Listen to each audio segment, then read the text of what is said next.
Mamma mia, salut les amis et bienvenue dans cette nouvelle vidéo consacrée à Java. Alors comme promis, dans cette vidéo, je vais vous présenter notre petit challenge. Ce que je vais vous demander de faire, c'est de créer un programme qui va nous permettre de pouvoir avoir les facteurs premiers d'un nombre qui sera lu. Ok? Donc on va demander à l'utilisateur par exemple d'entrer un nombre, on va lire ce nombre et afficher les facteurs premiers de ce nombre-là. Si je demande d'entrer un nombre et l'utilisateur entre comme nombre par exemple ici 4, quels sont les facteurs premiers de 4? Les facteurs premiers de 4 sont 2 et 2. Ok? Donc bien avant de faire ce programme, il faudrait que vous puissiez comprendre qu'est-ce qu'on appelle facteur premier. Alors premièrement, il y a ce qu'on appelle un nombre premier. Un nombre premier, c'est un nombre qui est divisible uniquement par 1 et par lui-même. Bon, par exemple ici, 3 est un nombre premier parce que 3 est divisible uniquement par 1 et par lui-même.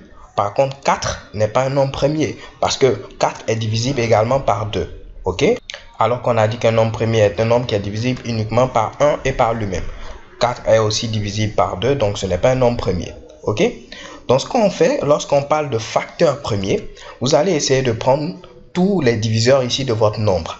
Mais la liste que vous allez produire en tant que liste de facteurs premiers, cette liste de diviseurs doit comprendre que des nombres premiers. Je m'explique. Si vous mettez par exemple ici 16, est-ce que 16 est divisible par 2? Oui. Donc, on a 2 fois 8 qui est égal ici à 16. Mais vous ne pouvez pas vous arrêter là et venir dire que les facteurs premiers sont 2 et 8. Pourquoi? 2 est bel et bien ici un nombre premier, donc il peut faire partie des facteurs premiers. Alors que 8 n'est pas un nombre premier. Donc, il faudra également décomposer 8 bien avant de donner ici les facteurs premiers. Donc, on va dire, est-ce que 8 est divisible par 2? Oui. Donc, on a 2 fois 4 qui est égal à 8. On ne peut pas également s'arrêter en venant remplacer ici 8 par 2 et 4. Parce qu'on a également 4 qui n'est pas un nombre premier. Ok? Donc, est-ce que 4 est divisible par 2? Oui. On a 2 fois 2 qui est égal ici à 4. Donc, les facteurs premiers seront maintenant 2, 2, 2 et 2. Comme vous pouvez le voir, 4 fois ici 2. Donc, au niveau des facteurs premiers, vous n'aurez que des nombres premiers. On va faire un exemple pour essayer de voir que vous avez bien compris ce Mitsubishi. Si je prends ici 100. Ok? Donc, 100, est-ce que 100 est divisible par 2? Oui. Ça fait ici 2 fois 50. Est-ce que 50, on peut le diviser? Oui. 50 divisé par 2, c'est 2 ici fois 25. Est-ce que 25, on peut le diviser par 2? Non. Est-ce qu'on peut le diviser par 3? Non. Pourquoi on ne peut pas le diviser par 3?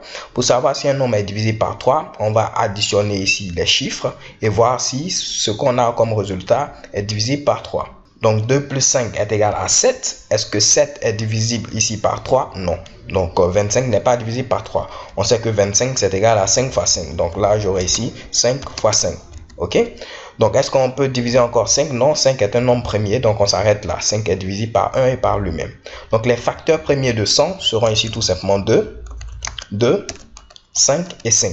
Et remarquez que à chaque fois le résultat que vous obtenez, si vous multipliez tous les nombres, vous devez obtenir à nouveau ici le nombre de départ. Donc 2 fois 2, 4. Ok? 4 fois 5, 20. 20 fois 5, ici on a comme résultat tout simplement 100.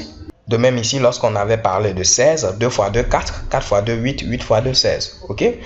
Un dernier exemple, si je mets ici 12, est-ce que 12 est divisible par 2? Oui, on a 2 fois 6 qui est égal ici à 12. Est-ce que 6 est divisible par 2? Oui, on a 2 fois 3 qui est ici maintenant égal à 12. Est-ce qu'on peut encore diviser? Non. Donc les facteurs premiers sont 2, 2 et 3. Et si je vérifie, 2 fois 2, 4. 4 fois 3, 12. On a bel et bien ici 12. Ok?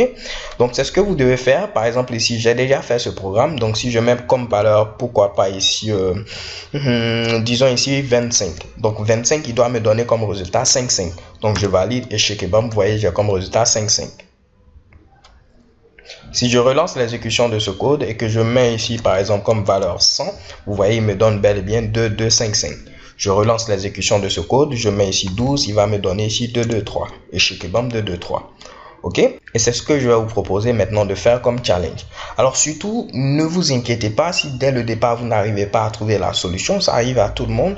Il faut prendre le temps, essayer de voir au niveau de votre programme qu'est-ce qui ne va pas, qu'est-ce qui ne marche pas. Essayez de l'améliorer. Surtout, ne pas vous empresser à vouloir forcément trouver la solution. Le plus important, c'est d'avoir ici votre démarche, votre méthodologie afin d'aller pas à pas à la solution. Ok? Donc, je dois néanmoins vous donner un petit indice. Comment afficher ici le résultat sur cette forme-là? Ce sera très simple. Donc là, vous voyez par exemple que j'ai un array list qui va contenir l'ensemble de nos facteurs premiers, qui est ici tout simplement un entier. Ok? Donc, si j'ajoute des valeurs, par exemple au niveau de facteurs premiers, j'ajoute une valeur, donc je mets ici add, j'ajoute ici 3, j'ajoute une autre valeur, j'ajoute ici, disons, 15, donc je vais mettre ici disons 2, ok, et j'ajoute une autre valeur, donc je mets ici facteur premier. Pourquoi j'ai dit 15? J'ajoute ici, pourquoi pas ici 5. Donc parfait. Donc supposons que vous avez fait votre programme et vous avez un mécanisme qui va permettre d'ajouter au fur et à mesure ces valeurs là. Si vous venez utiliser system.out.println, donc vous tentez d'afficher ici facteur premier, automatiquement il va vous retourner les valeurs qui sont à l'intérieur de votre array list, qui seront encadrées par des crochets. Donc si je lance l'exécution de ce code, vous voyez, j'ai 3, 2, 5 sous forme de crochet. Donc une fois que vous avez ici votre liste de facteurs premiers, vous n'aurez qu'à faire un petit system.out.println pour afficher le résultat. Pas besoin de vous fatiguer encore à faire une boucle for pour pouvoir réafficher les valeurs une par une, ok? Alors les gars, c'est tout pour cette vidéo. Bonne chance à vous et surtout, je sais que vous êtes capable de le faire. So thank you guys for watching. Don't forget to subscribe and have a nice day. Peace.